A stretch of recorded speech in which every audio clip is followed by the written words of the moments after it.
Hello and welcome back to the Introverted Poets podcast. Tonight is our third installment of our 4-night season 2 premiere, covering summer of 1997, a fiction story written by yours truly, Ileana Jade.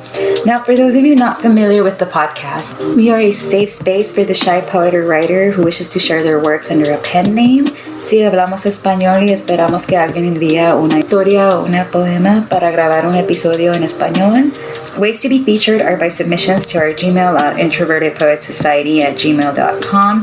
You can also follow us on Tumblr, Twitter, and Instagram. Links for all of our social media accounts will be provided in the episode description. Last night we found out the heartthrob Edward was harboring a secret. He made Lizzie promise she wouldn't reveal it to anybody. Aside from that, we also found out more depth about our characters. We just see how complex all of these players are, whether major or minor. We find out that Casey is a rebel, even though she's very good intentioned. We also find that Lizzie isn't as innocent as we think. Tonight we find out what happens on Thursday and Friday of summer camp of 1987. Check it out. Thursday. The girls were once again waiting in the lounge for the day to start. Remember, do not be bad-mouthing the head of the church's daughter, Casey, reminded Lizzie. Whatever, I don't start fights. I end them. Technically, you did start this one. Marcela walked in with a box of baked goods from her bakery from Telephone Road. Good morning, girls, she cheered. Good morning, Marcela, they both greeted. I bought you all some goodies, even though one of you doesn't deserve it, she jokingly stated. Huh. To forgive is to be Christian. You got a point there, Casey. Here, girls, have some. Pastor Emmanuel and I made them fresh at 5 a.m. this morning. You were up that early, exclaimed Casey. Oh, yes, we get a rush from 6 a.m. to 9:30 during the week. The girls reached in and grabbed the sweet bread in the box. They got the regalos and conchas before anyone else showed up. Is there coffee? Asked Lizzie. Why ask me, huh? In my office. I didn't know you liked coffee, Lizzie, remarked Marcela. I didn't sleep so well last night, she explained. Lizzie stepped out and went into the office and grabbed a cup of coffee. Truth is, she stayed up all night thinking about what she witnessed. She didn't know how she could tell her best friend since childhood she saw Edward's manhood. If she couldn't figure a way to tell her about Evan, how could she ever mention Edward and Sarah sinning? Well, Edward, since Sarah wasn't even there. Lizzie walked out of the office and back into the hallway to head back towards the lounge when she ran into Edward alone. Good morning, Lizzie, he nervously whispered. Hi, she replied while avoiding eye contact. Lizzie, in order for us to keep our little secret, you're going to have to act like everything is fine, he demanded. I'm the wallflower anyway, so don't worry. Yeah, but now every time you see me, you get so red it's like you saw my privates. You didn't. Not that I mind, because it's normal. No, I didn't, she said, quickly walking away. Edward quickly ran from behind her and grabbed her by the wrist before she could get into the lounge. Lizzie, he sternly whispered. You need to start acting right. You're 17 years old. Grow up. There's going to come a point in your life as a woman where you will have to fulfill your womanly duties. A part of that is when you're married, but until then, we both have a reputation to maintain. So act normal, or people are going to assume you and I did something, and Sarah won't take kindly to that. And I don't think Casey would either. Casey, she whispered. Yes, Casey. How did you? It's obvious. She throws herself at me with her eager eyes. Look, I won't ever say a word. I'll keep your secret if you keep mine and Sarah's, okay? Lizzie shook her head in agreement, not noticing the spilled coffee on her white shoes. Shit, she whispered. Watch your language, Edward stated before going into the lounge. Lizzie walked back into Marcela's office and made herself another cup of coffee. This time she remained inside the office and drank it. She hoped this cup of coffee never ended because aside from not wanting to be near Marianne or her family, now she wanted to avoid Edward like the plague. She looked at the time and saw it was 9 a.m. 30 minutes went by quickly. The door opened and in came Mary Elizabeth. Lizzie, what are you doing here in the dark? Praying, she quickly answered. Oh, well, don't mind me, dear. I'm going to get me a cup of coffee, too. You keep praying. Mary Elizabeth grabbed a tray and placed 4 cups of coffee on it. She walked out as quickly as she walked in. Being the head of the church, Mary Elizabeth's hosting skills were phenomenal. Anytime a party was to be thrown for Temple and Nuestro, everyone always wanted Mary Elizabeth to be in charge of it all. Or if Mary Elizabeth was to host a party, everyone wanted to attend. Lizzie looked at the clock once more and saw it was 9:15 a.m. She got up and walked back towards the lounge despite every thought in her head shouting no. She opened the door and walked in with her normal facing the ground entrance. While avoiding Edward, Lizzie walked towards where Casey had been sitting. Across the room was Marianne, Catherine, Marcela, and Mary Elizabeth. Where have you been? Asked Casey. I was praying. Praying? Yeah, for some strength since I couldn't sleep so well last night. Why not? I was just thinking about college admissions, fretted Lizzie. Lizzie, it's barely June. Calm down. We got plenty of time, assured Casey. Pastor Glenn walked in along with the other 5 members of the prayer troop. Ah, there you are, Edward, he shouted. Hearing his name made Lizzie shudder. My man, yelled Edward. Your Spurs got lucky last night, teased Pastor Glenn. Nah, man, they were just awesome, insisted Edward. All right, anyway, back to business, stated Pastor Glenn in a serious tone. Today's the second to last day of the camp, and tomorrow we say goodbye to our pals from Pray. Aw, every woman in the lounge groaned except Lizzie. Now, we have their mailing address, so we may send letters to them, comforted Pastor Glenn. Indeed, boasted Marianne while looking at Casey and Lizzie. Now, Isaiah, I believe you have the floor. We have to go finish with breakfast and be ready for morning prayer. And you guessed it, another game of Bible trivia, except this time it will be like Family Feud, Pastor Glenn then walked out. Okay, liaisons, today we'll be needing your help with some skits, he stated. Oh, they all shouted. Yeah, we'll be needing a girl and a boy to do some acting. Today we'll be talking about abstinence, stated Isaiah. The lounge suddenly got quiet. So I need a girl to pretend to not want to and mention a purity ring to her boyfriend. I'll pretend, of course, because aside from talking about abstinence and STDs, we are going to be taking pledges to our Lord about saving ourselves for marriage. Hearing those words escape Isaiah's mouth made Lizzie wince. She wondered if Edward and Sarah were wearing purity rings. She looked at Sarah's finger and saw one. Edward was sitting behind her and Casey. She would have to wait for that. However, knowing that Sarah is wearing one and Edward is begging her to stay mum about what she knows, she imagines he also took a pledge, which is why he wants her quiet. After the abstinence lesson, Edward will take the stage and do a comedy routine for an hour. Now, who wants to be my Betty? That's the name of the girl in the play we wrote, asked Isaiah enthusiastically. Marianne, Catherine, and Casey quickly shot their hands up. Why not have Marianne and Julio do it, suggested Mary Elizabeth. They are the head of the youth Bible group, after all. Very well then, Marianne and Julio, winced Isaiah. Come here so we can begin rehearsing your lines and let's find Julio.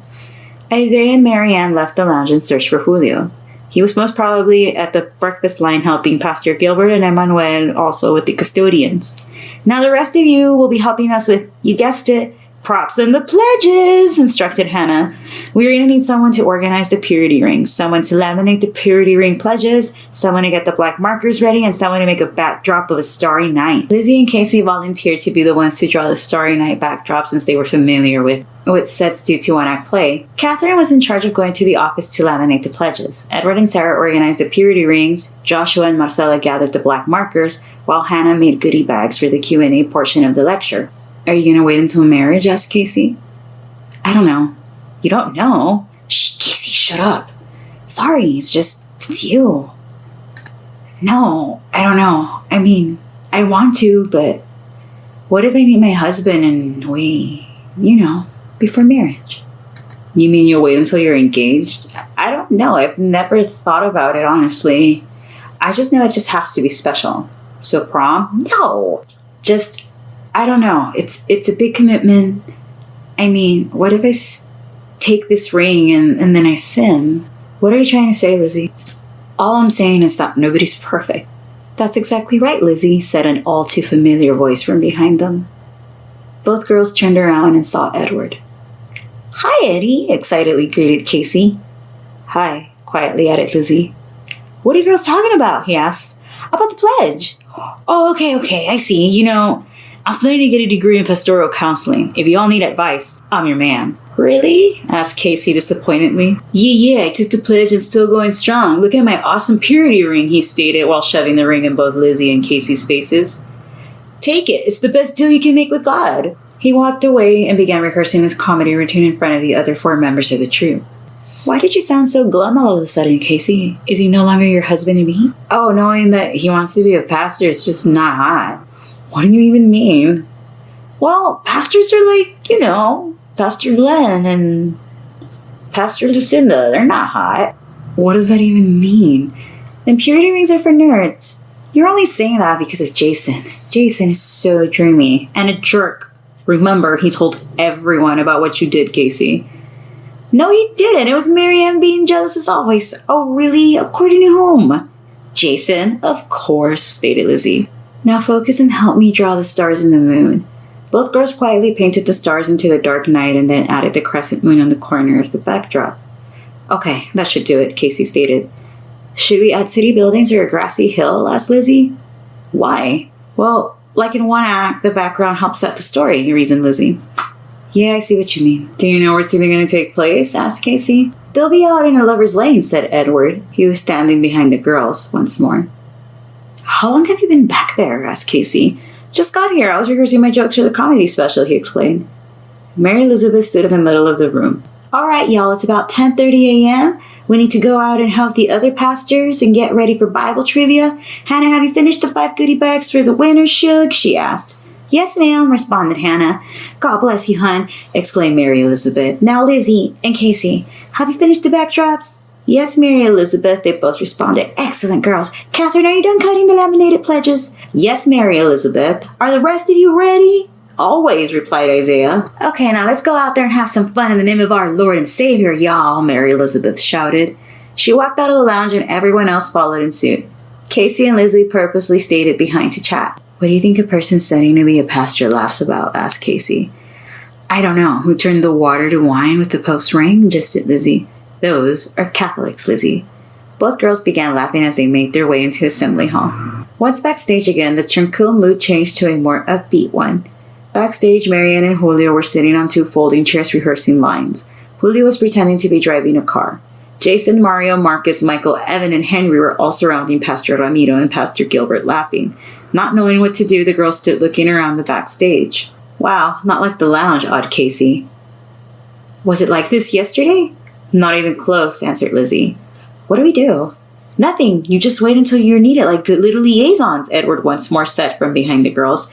Yo, Eddie, you move a little too quietly there, joked Casey. Really? He gushed. Yeah, we're gonna need to put a bell around you, added Lizzie, who normally didn't let anything slip. Both Edward and Casey looked shocked. If only he was a prize, whispered Casey.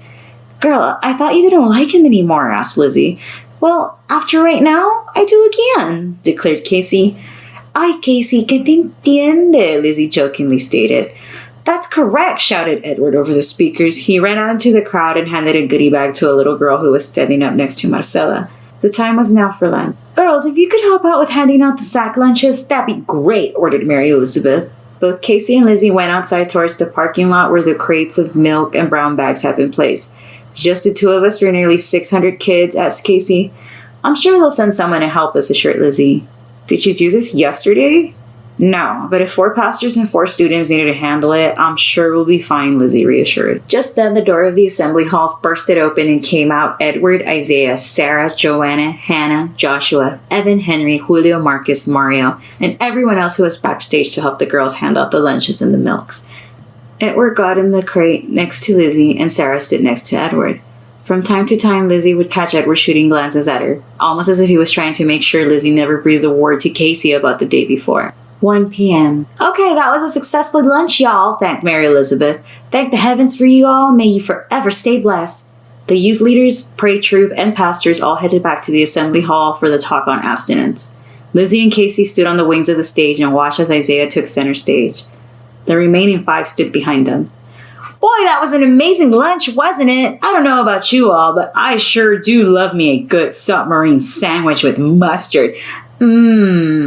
This made the children laugh. Now, boys and girls, today we are going to talk about something serious. Is it about saying no to drugs again? A random voice shouted from the crowd. No, good answer though, but today we are going to be talking about abstinence. Can anyone tell me what abstinence is? He paused and waited for the crowd to answer, but nobody responded. Okay, well, that's why we're here, and we're going to tell you all what abstinence is. Abstinence is when you take a pledge to refrain from premarital sex. Ooh, the children all shouted and laughed. I know. Sex is a funny word, ain't it? But what premarital sex means is having sex before you are married. Now, can anyone tell me why that's bad, he asked. I know. It's because it goes against God's laws, answered a little boy from the crowd. Very good, shouted Isaiah. Hannah, toss him a praise shirt. Hannah tossed the shirt to the little boy. Now, besides it being against God's will, why is having premarital sex bad? Because you can get pregnant, shouted a teenage girl in the crowd. That's exactly right. We don't want any teenage pregnancies. Go ahead and toss her a shirt. Edward tossed the shirt towards the teenager. Now, can anyone find another reason as to why premarital sex is bad? Asked Isaiah once more. Yet this time, no one answered. Okay, another reason why it's bad is because the dangers of catching an STD, he explained. Does anybody know what STD stands for? No, they all shouted.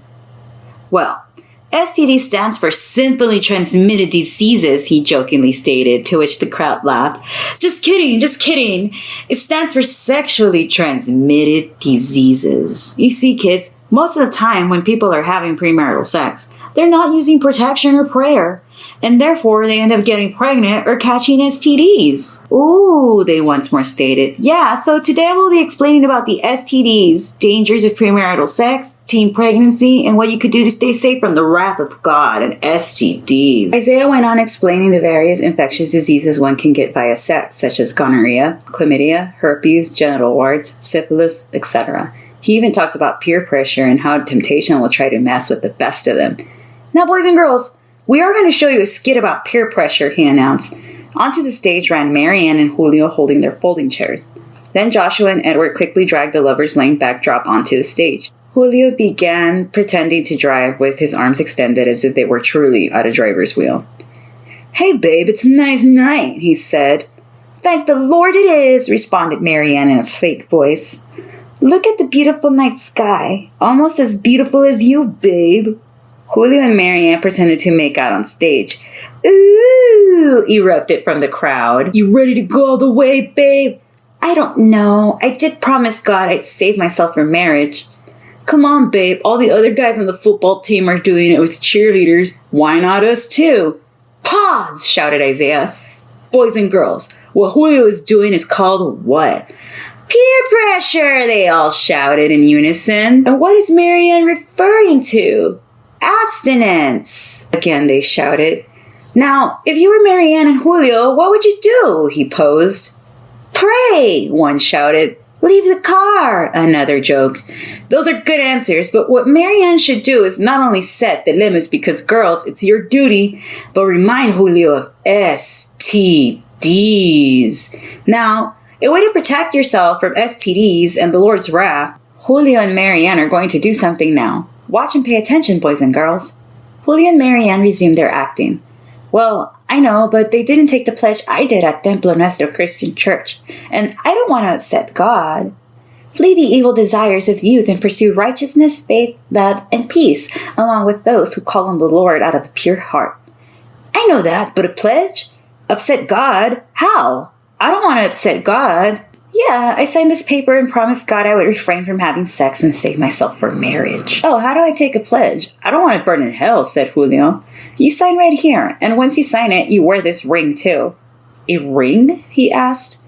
Yeah, a symbol of purity. They're called purity rings. When the team sees you wearing this, they too will want to abstain from premarital sex and take the pledge. Wow, Marianne, I'm so glad you told me about abstinence and purity rings. I would have never known. From now on, I'm going to be right with the Lord, exclaimed Julio. And cut, shouted Isaiah. Let's give a big hand to our actors who are pretending right now. All the children clapped and Marianne and Julio stood up and took a bow. Now, boys and girls, your pastors and youth leaders are going to be handing out pledges and markers. You are going to sign the purity pledge that states, I blank, and you are going to put your name on there, not mine. I blank commit to a pure life from this day forward and abstain from premarital sex until marriage. I do so for the following reasons: to obey God, honor my parents, honor my future spouse, be free of unwanted pregnancy, to be free of HIV and STDs, and to be free of sin. And you put the date on the bottom. Once you are done taking the pledge, you will be wearing your purity ring, Isaiah instructed. The assembly hall was packed with noise of children and youth leaders alike taking the pledge and putting their rings on. Lizzie couldn't help but feel a sinking pit in her stomach. The hypocrisy of it all. To wear a purity ring and to soil it by having premarital sex. They were adults anyway, so why weren't Sarah and Edward married, she thought.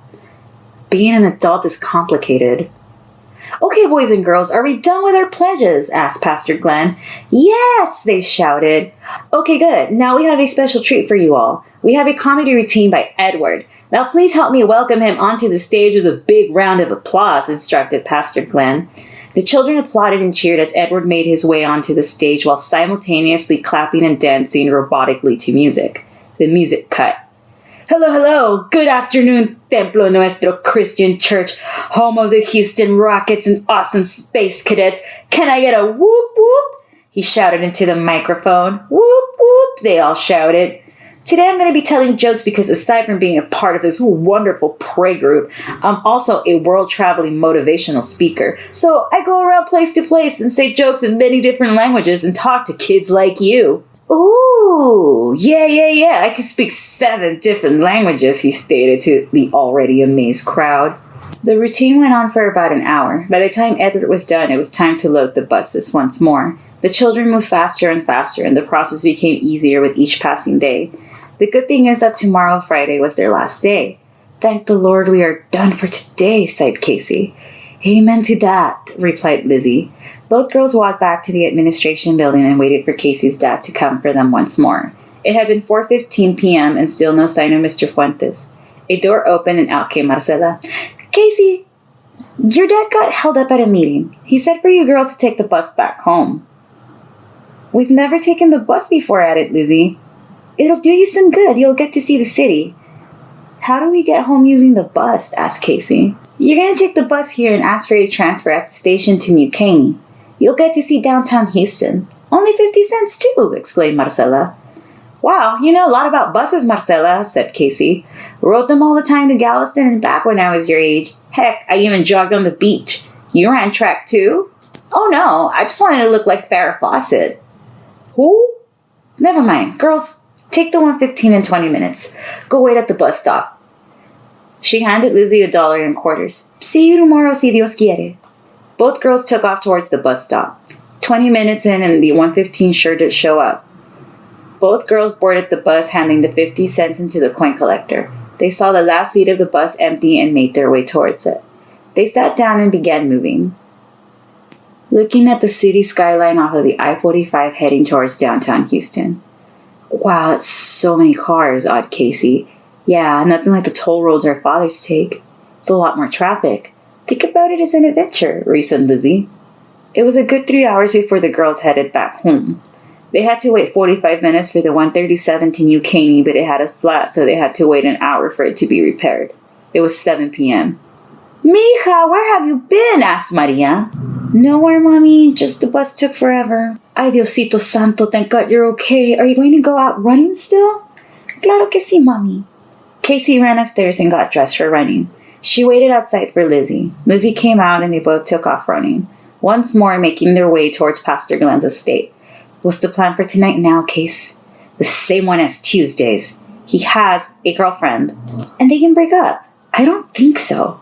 What makes you say that? And furthermore, what were you doing with him in the back on Wednesday? Nothing. We were just talking about how he and Sarah are a thing. How did you find out he and Sarah are a thing?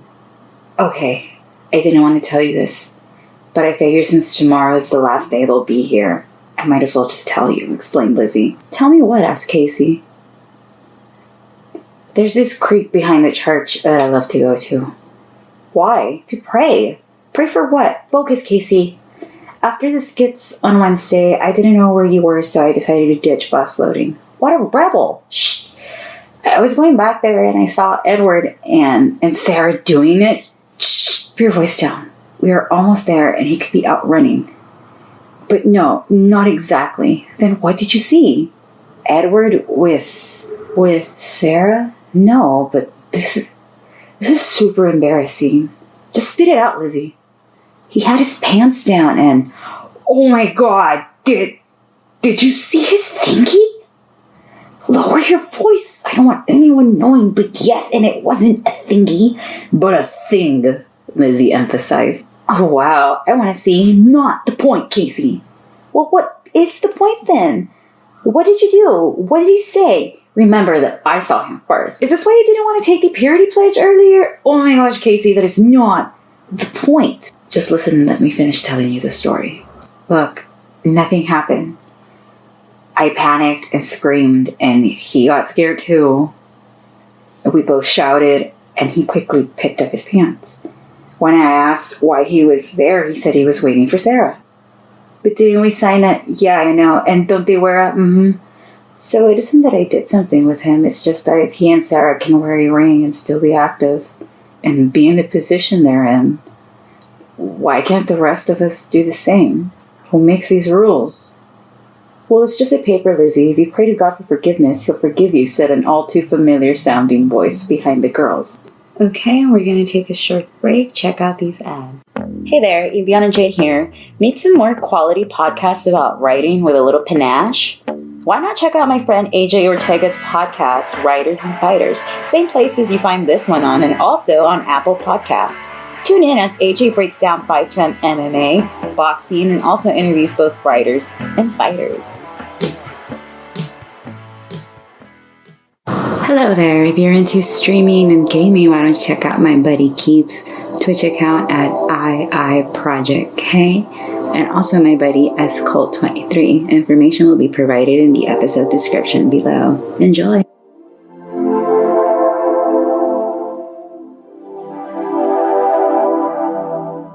Both girls turned and saw Edward standing there. Only it was nighttime and the part of Winter Lane they were on had no street light.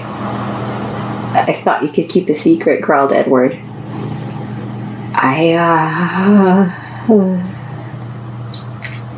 It's not our fault. I was asking. And besides, the way Sarah follows you around, quickly reasoned Casey. Just like you and Jason sneak around the church, Edward stated. How did you? I'll keep your secret if you keep mine and Sarah's, quickly rebutted Edward. But why are you hiding it? Because we aren't ready for marriage, and if the pastors were to find out, they'd make us break up or get married, and we understand, quickly addressed Lizzie. Look, I'll give you girls whatever you want, just don't tell anybody. If you want, we can go jogging or wherever you want tomorrow, since I don't leave until Sunday, and I'll even buy you girls pizza, just don't tell anyone or it will break Sarah, sorrowfully panicked Edward. Both girls nodded in agreement. Okay, cool. Tomorrow after camp, we'll go to the beach and run together. Pack your tracksuits. He sprinted off. Do you think we did the right thing? Asked Lizzie. Yeah, answered Casey, who was smiling in the darkness. Friday. Casey was eagerly packing a cute track outfit into her backpack before heading downstairs for breakfast. She could smell the pancakes her mom was making. Yamero Casey, Maria shouted from downstairs. Yeah, Mommy. Casey ran down the stairs and into the kitchen where her father was reading the Houston Chronicle and sipped his coffee. Here are your hotcakes, mija, with the syrup. Gracias, Mommy, she cheerfully stated. Casey was smiling ear to ear while pouring syrup on her pancakes. She was happy that by the end of the day she would be jogging beachside with her crush, Edward. Even though he had a girlfriend named Sarah, this didn't deter Casey. The fact that he didn't take the vows to abstain seriously meant he probably wasn't taking Sarah either. The reason why he didn't want to marry Sarah was the same one Jason von Holtz gave her about being boyfriend and girlfriend. After all boys are the same deep down. She was going to attempt to sneak a kiss from Edward. She hoped that by kissing him on the beach after the run, he'd fall in love with her and wait for her to graduate. She was a good kisser after all, asked Jason. Why are you smiling so much, mija? Is it because of the dance today? Asked Juan. Yes, papi, she lied. Well, I hope you and Lizzie take your purity pledge seriously. Daddy, Juan! What? I'm just saying. I remember the dances at my church camps, and, well, are you saying you don't trust our bebita? Angrily asked Maria. No, mi amor. I'm just saying. I remember being a teenage boy, therefore I don't trust them, he explained. Casey finished her breakfast. Juan stood up and kissed his wife goodbye. Casey went up and hugged her mother goodbye as well. Let's hope I don't get caught up in another meeting today. It's Friday, Juan hoped. Lo que Dios quiera, amor, stated Maria. Juan and Casey went out to the Liz Sabre. Lizzie was already waiting by the car. Buenos dias, Mr. Fuentes. Morning, Lizzie. Ready for your final day of camp? Amen, she responded. They all got into the car and took off. It was bright and sunny. The sun was still rising. The weather felt beautiful. It was right before that dreaded humidity set in. Lucky for the girls, 2 days adventure including a refresher at the beach. Not only would Casey be close to Edward, jogging at the beach sounded relaxing for Lizzie, who wanted a change in scenery anyway. They arrived to camp and waited in the lounge as per usual. Last day, mentioned Lizzie. More like the best day, corrected Casey. We shall see about that. Ah, ye of little faith, Casey retorted. Both girls giggled as Pastor Glenn walked in. He was followed by Mary Elizabeth, Marianne, Marcella, and Pastor Emmanuel with boxes of what looked like Marcella's baked goods. Good morning, liaisons. We brought you all a yummy batch of kolaches as a thank you for helping us and doing a super fantastic job, greeted Pastor Glenn. God bless you, shouted Casey. Thank you, thanked Lizzie. Lizzie, the coffee's being made in case you need any this morning, noted Marcella. Oh no, thank you, Marce. I won't be needing it this time. Well, just in case you want some, mija, it will be there, she assured her. The girls grabbed some kolaches and ate while they waited for the remainder of the youth leaders to get theirs. It was only 8:45 a.m. Buses arrived at 9 a.m. and breakfast was handed out to the children as soon as they stepped off. What they gave them, the girls didn't know. Perhaps Jason and Julio did. Are you excited for the dance? Asked Casey. Oh, snap. I had forgotten about that, mentioned Lizzie. Yeah, it's going to be after lunch. Will you be dancing with your boyfriend? Asked Lizzie. No, that's later, replied Casey. What are you up to now? Nothing. Just going to try to, sneak a kiss from Edward. Casey, you ought to be ashamed. He has a girlfriend. And he also wears a purity ring. Your point being, if he wears a purity ring and then does it with her, yet refuses to marry her, you think he won't cheat on her? What are you talking about, Casey? Well, the whole not being ready thing, it's just an excuse for them not to make anything official. It's what Jason did to me. I had read it in a magazine my older sister reads, Casey explained. Did that magazine also have Bible verses about messing with men that are taken? Oh my God, Lizzie. Language and Ephesians 5:3. Lizzie, please. They're not even married, so they're going to burn anyway, Casey reasoned. Didn't you take the pledge? Well, like Edward said, if we ask God for forgiveness afterwards, He'd forgive. Julio and his gang walked out of the lounge and out to help the other pastors with the breakfast and unloading of the buses. Mary Elizabeth, Marcella, Catherine, and Marianne stayed behind. It was 9 a.m. At 9:01, the troop walked in. Hello, hello, greeted Isaiah. Good morning, the rest greeted. What's on the agenda for today? Asked Isaiah. Oh, the kids are going to have a free day and watch a movie. Then after lunch, we have our annual youth summer dance. It lasts until the buses get here and the kids leave, and that's the end of the camp. Wow, this week went by so fast, stated Edward. It sure did, should, Mary Elizabeth responded. Without anything to do, the troop and the other girls sat around the lounge just talking. In came Pastor Glenn, Pastor Gilberto, Pastor Emmanuel, and Pastor Ramiro. Lucinda and the other youth leaders were in the assembly hall watching the children play and talk. Good morning, everyone, greeted Pastor Glenn. Good morning, the room responded. Well, as you may know, today's our last day. It's bittersweet, but unfortunately camp is only a week and not the whole summer, he stated. So for today, relax, and then after lunch, have some fun and dance. Right now, the kiddos are going to watch a movie at 10 a.m. Enjoy your free time. You've all earned it for being amazing liaisons. Pastor Glenn and the other pastors left the room. Mary Elizabeth walked out behind them. Marcella, the pray troop, Casey, Lizzie, Catherine, and Marianne remained. The time was 9:55 a.m. Casey and Lizzie were sitting together when suddenly Catherine and Marianne approached them. Hey, greeted Marianne. Hi, Casey answered confused. I just wanted to say I'm sorry about the other day. It wasn't right what I did, and being that we have known each other forever and go to the same school, I thought maybe we could try and be friends. Not just you and me, but with my girls too. I mean, we all are seniors, proposed Marianne. Looking stunned, Casey and Lizzie exchanged glances. I understand if you don't want to. I haven't always been the nicest, Marianne added. Marianne, what kind of Christians would we be if we didn't forgive? Stated Lizzie. Yeah, chimed Casey. Not very good ones, I suppose, stated Marianne. We'll be glad to be your friends if you want to be ours, Lizzie replied. Amazing, smiled Marianne. The girls sat down together and began talking about their hopes and dreams for their upcoming senior year. Marianne wanted to become homecoming queen, and she wanted the nomination from the cheer squad, and Lizzie wanted hers from track. Catherine wanted to win cheer nationals, and Casey wanted to run the fastest at the meets.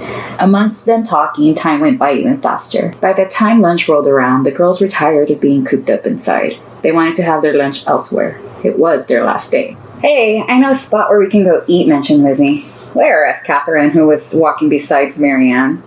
Back here, Lizzie instructed as she led the group into the creek she loved. Oh, wow, there's a creek back here? Marveled Marianne. Yeah, added Casey. How long have you known about this? Asked Marianne. We didn't. Lizzie did, added Casey. Oh, responded Marianne. The girls sat down and began eating their sack lunches. Marianne snuck out some kolaches to add with their sandwiches and apples. It was a nice windy day in Houston, and the girls enjoyed their lunch a bit more with the pleasant scenery and breeze. When suddenly their tranquil lunch was interrupted by a rustling in the bushes from behind them. All scared, they jumped up. Marianne, Casey, and Catherine stood behind Lizzie. They heard a snapping of the twig, then some more rustling from the bushes. And out came Sarah and Edward. "Oh, fuck," he shouted. "What? What?" Sarah asked as she was pulling her shirt down, still looking down. She finally looked up once her shirt was down and saw the 4 girls standing there. "Oh, no. Now, girls." "You can't say anything," panicked Edward. "What was going on?" asked Casey. "It's not what it looks like," added Sarah. "Then explain yourselves," demanded Marianne. "We were just..." "Stop it," interrupted Sarah. "Look, girls, being that it's the last day of camp, how about we forget this ever happened?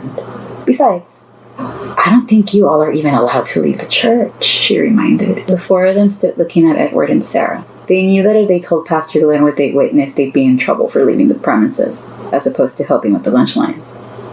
"So how about you all go back and forget it ever happened?" Sarah ordered. The girls all ran back to the assembly hall as fast as they could, leaving their sack lunches behind at the creek. The music from the dance was blasting, and they all ran into the crowd of children. Once embedded enough into the crowd, Marianne turned to Casey and Lizzie and asked, "What was that?" "We don't know," they both answered in a panic. "Well, I'm telling my mom." "Marianne, you can't do that. You heard what Sarah said," reminded Lizzie. "Yeah, we will get in trouble for leaving the church," added Casey. "I don't care. My mom is married to the head of the church, and these people are leaving tomorrow anyway," Marianne reasoned. "My mom won't get mad at us for having a picnic." Marianne and Catherine walked out of the dance and went to find Mary Elizabeth. "Lizzie, we have to warn Edward," Casey mentioned. "Why?" "Because if not, he will think we told, and then he won't want to run with us anymore." "But Casey, what he and Sarah are doing is wrong. Marianne cannot sabotage my chance with him, okay? What chance? He is with Sarah. What about our community service hours? Surely we will get in trouble for that, and not her or Catherine. Remember, they get special treatment." Lizzie listened to the sound logic Casey provided. "Fine," Lizzie stated. Both girls ran out of the assembly building and went back towards the creek. Halfway through the parking lot, they ran into Edward alone. "Hey," he said, flagging them down. "Edward," Casey shouted. "What's going on?" "No, nothing." "Hey, do you all still want to go running at the beach?" he offered. Sure," Casey agreed. "Okay, well, let's get going to beat the traffic to Galveston." "I've never been there before," gushed Casey. "Well, come on, let's go," he ordered. The girls went into the lounge and grabbed their bags. They quickly followed Edward out into the parking lot and into his black Mustang. "Buckled up?" he asked. "Yeah," they replied. "Okay, let's go." Edward took the I-10, merging to the I-45 towards Galveston. The drive was around 52 minutes, but the scenery was beautiful.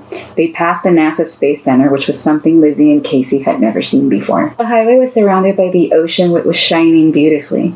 The Gulf on both sides. Once they arrived at Galveston, the time had been 2:15 p.m. They wondered if anyone had noticed they were gone. Hopefully they weren't in trouble for leaving. Casey would just say their father picked them up early that day and that Marcela was gone. Edward found an empty parking space right by the beach. "Okay, girls, we gotta change in the car like surfers," he informed. "Whoa, the beach is beautiful," marveled Casey. She looked out the window, ignoring the fact that Edward was undressing right next to her. Once he was dressed, he got out of the car and allowed the girls time to change into their running gear. He was keeping guard, making sure no passerby looked into the car. As the girls were changing, they began talking. "What happened to telling him about what Marianne is going to..." "I figured I didn't want to spoil the mood, and besides, he's acting like nothing even happened," whispered Casey. "I sometimes wonder what occurs in that pretty little head of yours, Casey," asked Lizzie. "Oh, hush. I just didn't want to spoil the mood, okay? And if Marianne tells, that's her issue with him. I have a plan I need to accomplish. He has a girlfriend. It doesn't matter." Once the girls were done getting dressed, they stepped out of the car. "Okay, put your bags in the trunk so nobody breaks in," he ordered. "Okay." Both girls put their gym bags in the trunk. Edward locked it and beeped the alarm. "All right, ladies, let's begin with a nice stretch," he instructed. Lizzie looked out and saw a pier in the distance. "What's that?" she asked. "Ah, the pier. It's called Pleasure Pier," he informed them. "Ooh," Casey cooed while winking at Edward. Edward ignored her and turned around facing the waves. I like the sound of that, he said. He took off walking slowly and the girls followed suit. They quietly jogged on the sand listening to the crashing of the waves and the sound of the seagulls. Lizzie and Casey enjoyed the ocean breeze caressing their hair. Edward ran ahead of the girls, occasionally turning around to motivate them some more. It was a good 45 minutes before reaching Pleasure Pier. Out of breath, all three of them walked back towards the car, this time taking an hour since they were chatting and enjoying the shore. Once in the car, they headed for the Pizza Hut on the island. It was 5 p.m. by the time the girls decided they wanted to head back home. Oh, y'all don't want to wait out traffic and get an ice cream instead, suggested Edward.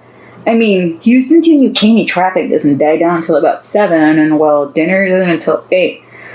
By then it's only 45 minutes to get there. The ice cream shop's right around the corner. Both girls stared at each other and then reluctantly agreed to go with him to the ice cream shop. They left the restaurant and once again hopped into the Mustang. They drove around for a bit and found an ice cream. They sat down and began talking about how they wanted to achieve their goals by the age of 25. Edward smiled and nodded. Both girls didn't notice that he didn't eat at the restaurant, nor was he eating at the ice cream shop. The time was now 5:45 p.m. Okay, girls, I think it's time for us to head back, he ordered. They dumped their cones in the trash bin and walked out of the shop. They loaded the car and made their way back towards the I-45 towards Houston. They were 30 minutes on the highway when Edward pulled off into League City. Why are we here? Asked Casey. Oh, I need to put gas in the Stang, he stated. Okay, answered Casey. Edward made a right on Brockport Drive and then left onto Big League Dreams Parkway. Further down, he turned under Calder Road and slowly parked his car on the side of an empty field. There's no gas station here, stated Lizzie. Why are we stopping? Asked Casey. Edward didn't answer, however. Instead, he kept looking out into the stretch of fields on the corner of Calder and Irving Street. Why couldn't you all keep your mouth shut? He asked in a monotone voice while staring out into the ever-stretching fields and roads. Wait? Asked Lizzie. You heard me, Lizzie, he stated while simultaneously locking the car doors. And that's a wrap for episode 3. I am your host and narrator, Ileana Jade. Join us tomorrow night for the final night of our Season 2 4-night premiere, where we will discuss the final chapter of summer of 1997. We're going to find out what happens that Friday night and what happens Saturday and Sunday as well. Being that it is the last section and the last episode of the 4-night event, we will be having a Q&A. We'll be posting a box for you all to submit questions on our Tumblr, Instagram, and Twitter. Like I said earlier, our social media links will be posted on the episode description. And stay safe, y'all, and join us tomorrow night.